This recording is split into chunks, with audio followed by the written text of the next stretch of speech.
ঢোলায় পুলিশের মারে ধৃতের মৃত্যুর অভিযোগে আজও বিক্ষোভ অব্যাহত। দোষী পুলিশ কর্মীদের শাস্তির দাবিতে থানায় আইএসএফ। পরিবারের পাশে থাকার আশ্বাস কান্তি গঙ্গোপাধ্যায়েরও। চোর সন্দেহে ধৃত যুবককে পুলিশের মারে মৃত্যুর অভিযোগ।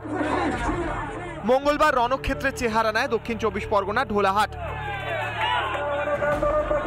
অভিযুক্ত পুলিশ কর্মীদের শাস্তির দাবিতে আজও বিক্ষোভ ঢোলাহাট থানার সামনে। মৃত আবু সিদ্দিকী হালদারের পরিবারের পাশে দাঁড়ালো আইএসএফ এর 6 জনের প্রতিনিধি দল গিয়ে কথা বলে থানায়। পুলিশ কর্মীদের বিরুদ্ধে শাস্তির দাবিতে সরব নওশাদ সিদ্দিকী। নিহত যুবকের বাড়ি যান প্রাক্তন সুন্দরবন উন্নয়ন মন্ত্রী কান্তি গঙ্গোপাধ্যায়।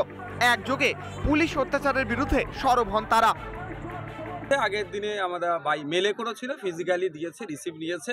আমরা অপেক্ষা করছি এফআইআর কখন স্টার্ট করে এবং তাদের বিরুদ্ধে কি ব্যবস্থা নেয় সেটার জন্য মামলা হবে এবং অপরাধীরা শাস্তি যাতে পায়। একদিকে কোর্টের যা বিচার আছে অন্যদিকে রাস্তায় আন্দোলন আমাদের পরিচয় করতে হবে দলমত বিশেষে। থানা অভিযোগ নেওয়ার পর বিক্ষোভ তুলে নেন স্থানীয়রা। বরুণ হালদারের রিপোর্ট, রিপাবলিক বাংলা। সিস্টেম নিবেদিত। রমরমিয়ে চলছে মোরাম মাফিয়া রাজ। অবৈজ্ঞানিকভাবে তৈরি খাদানের হদিশ মিলছে একের পর এক জায়গা থেকে।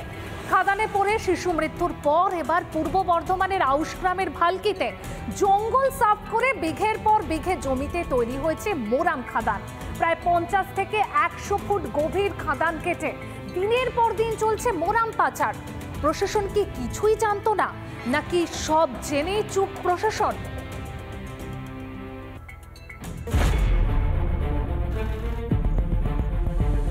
পর্যটক তারা ঘুরতে আসেন, আর এর পাশেই এখানে মোরাম খাদান তৈরি করা হয়েছে মরণ ফাঁদ হিসেবে। যারা মোরাম মাফিয়া তারা একদম জঙ্গলের পাশ থেকে রাস্তা করে এইভাবে রাস্তা তৈরি করা হয়েছে এবং সেখান থেকে নিচে বিঘের পর বিঘে যে জমি, সেই জমিতে কার্যত মোরাম তুলে নিয়ে তা বাইরে পাচার করে দেওয়া হয়েছে।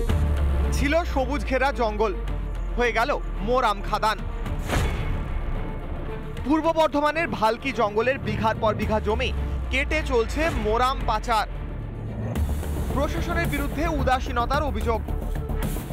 আউশগ্রাম জঙ্গলে কার্যত জঙ্গল কেটে কার্যত মোরাম খাদানে পরিণত করেছে মোরাম যারা মাফিয়ারা। বিঘের পর বিঘে জমিতে এইভাবে মরণ ফাঁদ পেতে ফেলা হয়েছে জঙ্গলের ভিতরে।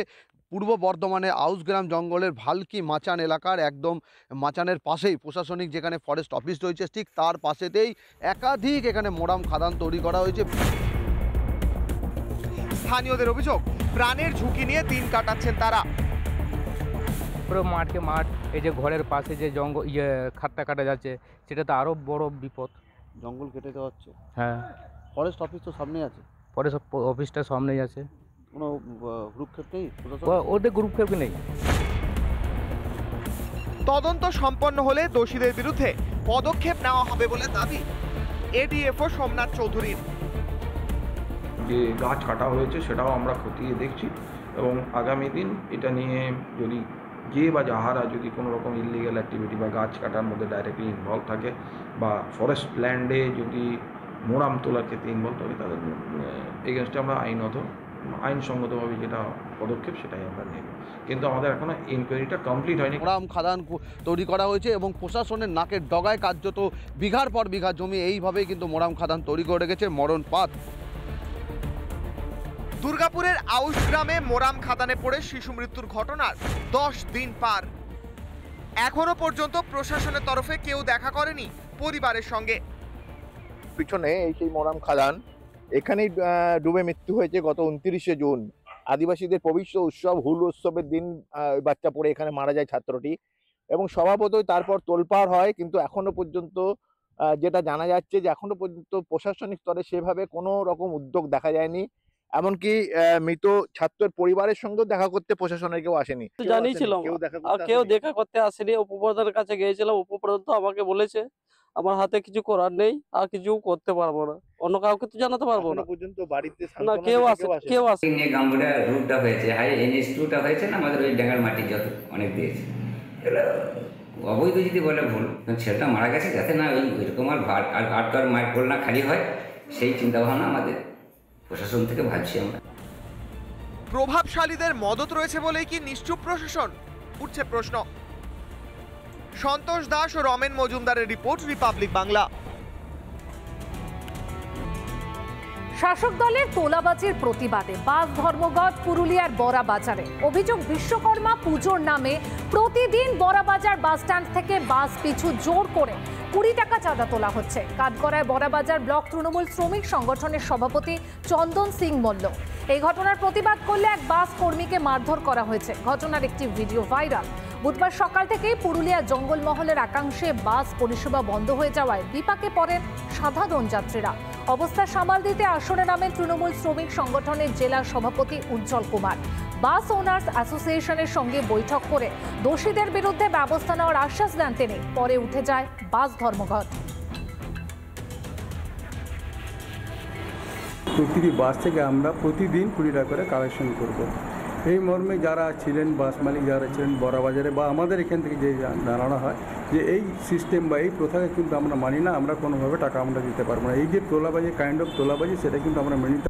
বিষয়টা নিয়ে খোঁজ খবর নিয়ে আমরা দেখছি, আমরা দলের তরফ থেকে এবং আমাদের আইএনটিটিউসির পক্ষ থেকেও আমরা এই বিষয়টা নিয়ে খোঁজ খবর নিয়ে দেখছি। আমাকে বাস ওনার্স যে অ্যাসোসিয়েশন আমাদের আছে তারা আমাকে এখনও পর্যন্ত জানায়নি।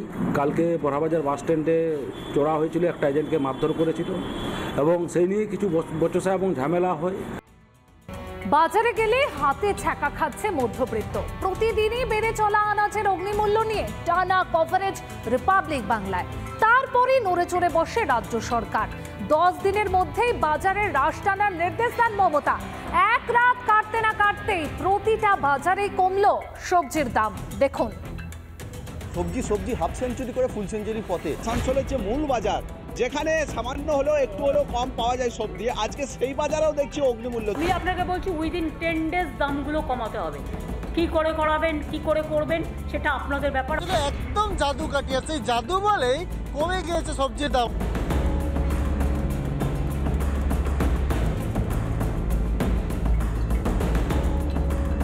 বাংলায় আকাশ ছোঁয়া সবজির দাম। মানুষের কণ্ঠস্বর হয়ে অগ্নিমূল্য বাজারের পরিস্থিতি লাগাতার তুলে ধরেছিল রিপাবলিক বাংলা। রিপাবলিকের খবরের জেরে অবশেষে টনক নড়ল সরকারের। আজ সকাল থেকেই ময়দানে টাস্ক ফোর্স। সবজির দামও কমলো বেশ কিছু বাজারে।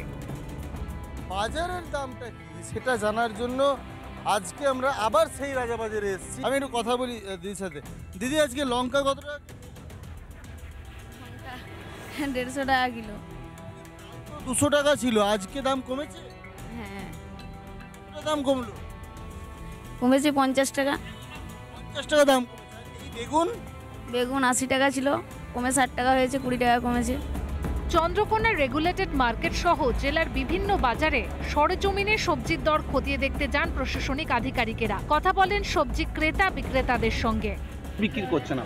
আমার আছে নুনুয়া আছে, ঝিঙা আছে, লাউ আছে। কি রেট কি একটু কমছে সবজির? হ্যাঁ, সবজির রেট কমছে। বিভিন্ন বাজারের রেট কিন্তু বিভিন্ন রকম।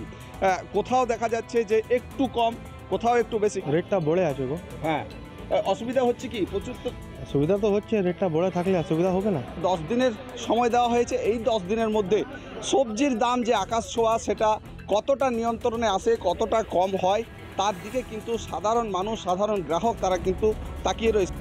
আসানসোলেও হানা দেয় টাস্ক ফোর্সের আধিকারিকরা। বড় দামের ডিফারেন্স হয়ে যাচ্ছে, তো আমরা এখানে তাদেরকে বললাম যে এত দাম বাড়তি নেওয়া যাবে না, আমাদের এই ভিজিট চলতে থাকবে এবং রেগুলার বেসিসে চলতে থাকবে। জলপাইগুড়ির সবজি বাজারেও দেখা গেল একই চিত্র। বাজারে অভিযানে নামলেন সদর মহকুমা শাসক, জেলা পুলিশের এনফোর্সমেন্ট শাখা আধিকারিক ও এগ্রি মার্কেটিং এর অফিসাররা। যদি কেউ ভেবে থাকেন যে কোনো স্তরে দাম বাড়াতে পারবেন, তাহলে তিনি ভুল করছেন। কারণ আমাদের নজরদারিতে সেটা ধরা পড়বেই এবং তার জন্য আমরা যথাযথ ব্যবস্থা গ্রহণ করব। এই টমেটোই কিন্তু পাইকারি মার্কেটে যে হারে বিক্রি হচ্ছে, সেটাই কিন্তু বাজারে তার ডবল দাম বিক্রি হচ্ছে। এই যে টমেটো জিজ্ঞেস করবো কত করে বেচছেন দাদা? টমেটো কত করে বিক্রি হচ্ছে? টমেটো 40 থেকে 35 টাকা বিক্রি হচ্ছে। কত করে বেচছেন বেগুন? বেগুন 30 টাকা কিলো বেচছি। খুচরো বাজারে দাম এত কেন বেশি?